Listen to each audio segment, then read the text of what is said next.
नमस्कार, स्वागत है आपका मेरे चैनल द क्वांटम क्वेस्ट में। सबसे पहले मैं आप सभी को स्वतंत्रता दिवस की हार्दिक शुभकामनाएं देना चाहूँगी। कल हमने बात की थी अपने एक टॉपिक पर, वो था हमारा फोर्स से रिलेटेड जो थे, उसमें फोर्स से रिलेटेड न्यूमेरिकल्स जिनको हमने सॉल्व किया था। आपकी फोर्स से रिलेटेड जो भी न्यूमेरिकल्स में अगर कोई क्वेरी हो, आपको कोई प्रॉब्लम आ रही हो न्यूमेरिकल सॉल्व करने में, तो मुझे कमेंट करके ज़रूर बताएं कि आखिर आपको कहाँ परेशानी आ रही है। आज हम बात करेंगे, जो हमने पहले बात की थी फोर्स की टाइप्स के बारे में, कि फोर्स दो तरह के होते हैं, balanced force and unbalanced force. आज उन पर ही हमें डिस्कस करना है, उनके डिफरेंस के बारे में, आखिर दोनों में क्या डिफरेंसेस हैं। तो डिफरेंसेस जानने के लिए सबसे पहले हम जो बैलेंस्ड फोर्स आपको मैंने बताया था, ये बैलेंस्ड फोर्स क्या होते हैं कि हम किसी भी ऑब्जेक्ट पर जब इक्वल अमाउंट में जो फोर्स हम अप्लाई करते हैं, लेकिन दोनों साइड अपोजिट साइड्स में अप्लाई करते हैं, तो उसमें क्या होता है, हमारा जो रिजल्टेंट होता है फोर्स, वो हमारा शून्य हो जाता है। तो जो हमारा बैलेंस्ड फोर्स है, two equal sizes forces acting on a object in opposite direction, क्योंकि उन दोनों फोर्सेस को हम इक्वल फोर्सेस तो अप्लाई कर रहे हैं, पर कैसे कर रहे हैं, अपोजिट साइड्स में। अपोजिट साइड से जब हम इक्वल फोर्सेस अप्लाई करेंगे तो उनका रिजल्टेंट शून्य आ जाएगा। और जो अनबैलेंस्ड फोर्स होते हैं, उसमें जो हमारा फोर्स अप्लाई करते हैं हम किसी भी ऑब्जेक्ट पर, वो अनइक्वल अमाउंट होता है उनका। किसी भी एक तरफ से हम ज़्यादा फोर्स अप्लाई कर सकते हैं, दूसरी तरफ से कम। तो जहाँ से ज़्यादा फोर्स होगा वो अपनी ही दिशा की तरफ उस ऑब्जेक्ट को पुश करेगा या पुल करेगा।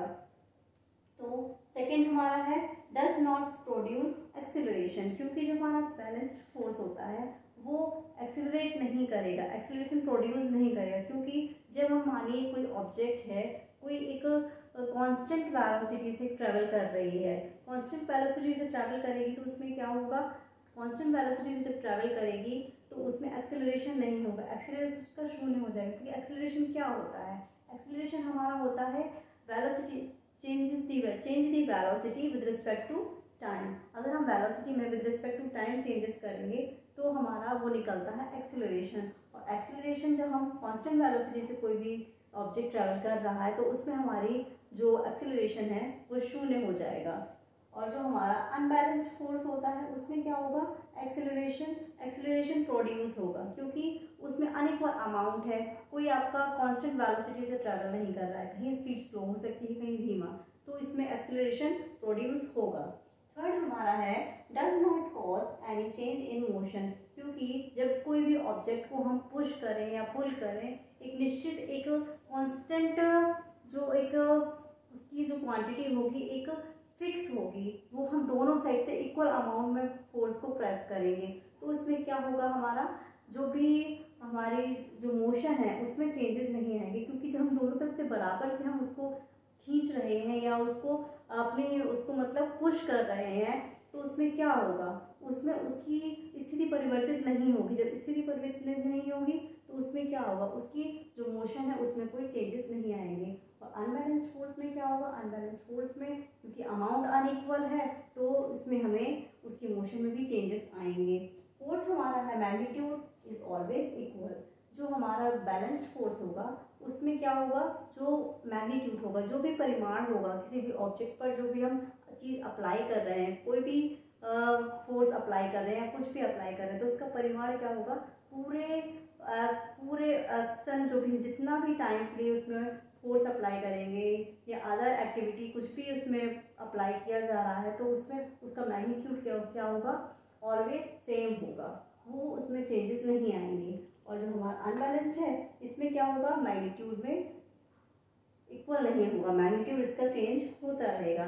फिफ्थ है हमारा इसके एग्जाम्पल्स जो हमने आपको उस दिन भी बताया था कि हम कोई रस्सी खींच, रस्सी दोनों तरफ है, मान लीजिए एक तरफ एक पर्सन है, दूसरी तरफ दो पर्सन हैं, एक दूसरे को रस्सी खींच रहे, तो जहाँ उसका दबाव ज़्यादा होगा तो क्या होगा, वहाँ जाएगी। लेकिन जब इक्वल अमाउंट हो, इक्वल फोर्स अप्लाई किया जा रहा हो, रस्सी खींचने में दोनों तरफ से बराबर का हम बल लगा रहे हैं, दोनों तरफ से इक्वल फोर्सेस अप्लाई कर रहे हैं, तो उसमें चेंजेस नहीं आएंगे, वो अपनी जगह पर अडिग रहेगी, स्थिर रहेगी, तो वो हमारा कहलाएगा बैलेंस्ड फोर्स। तो बैलेंस्ड फोर्स का एग्जाम्पल है पुलिंग अ वॉल। जब ये मानिए ये दीवार है, इसको हम पुल कर रहे हैं, पुल करें या पुश करें, दीवार अपनी जगह पर स्थिर है, उसमें कोई भी चेंजेस नहीं आएंगे, उसकी पोजीशन नहीं बदलेगी, तो ये एक एग्जाम्पल हो जाएगा किसका, बैलेंस्ड फोर्स का। और दूसरा है a cup of a tray. Cup हम कहीं, जैसे कोई भी हमारे घर में मेहमान आ जाए तो हम कप लेकर जाते हैं ट्रे में, तो हमारी स्थिति तो परिवर्तित हो रही है, हमारी मूवमेंट में भी चेंजेस हो रहा है, लेकिन प्लेट में जो ट्रे में हमारे कप्स रखे हुए हैं, बाउल्स रखे हुए हैं, उनकी स्थिति परिवर्तित नहीं है, वो अपनी पोजीशन पर स्टेबल है। तो वो हमारा एग्जाम्पल हो जाएगा बैलेंस्ड फोर्स का। और हमारा जो अनबैलेंस्ड फोर्स है, इसके लिए है किक अ बॉल, हम किसी बॉल पर किक मारें, बॉल एक पहले स्टेबल कंडीशन में रखी है, ठीक है, रेस्ट पोजीशन पे है, पर जब हम उसको क्विक मारेंगे तो एकदम से इसकी स्पीड बढ़ जाएगी, आगे जाके स्लो भी होगी, तो ये हमारा होगा अनबैलेंस्ड फोर्स का। दूसरा इसका एग्जांपल होगा हमारा कार एक्सेलरेट करती है, जैसे हम कार से कहीं जा रहे हैं तो उसकी एक्सेलरेशन पोजीशन उसकी चेंज होगी, क्योंकि वो एक कांस्टेंट वेलोसिटी से ट्रैवल अगर नहीं कर रहे हैं तो उसमें चेंजेस आएंगे, तो वो क्या होगा, एक्सेलरेट होगा, वो हमारा एग्जाम्पल होगा अनबैलेंस्ड फोर्स का। आशा करती हूँ आपको आज बैलेंस्ड फोर्स और अनबैलेंस्ड फोर्स के डिफरेंस समझ में आए होंगे। कल हम फिर मिलेंगे नए टॉपिक के साथ, तब तक के लिए नमस्कार।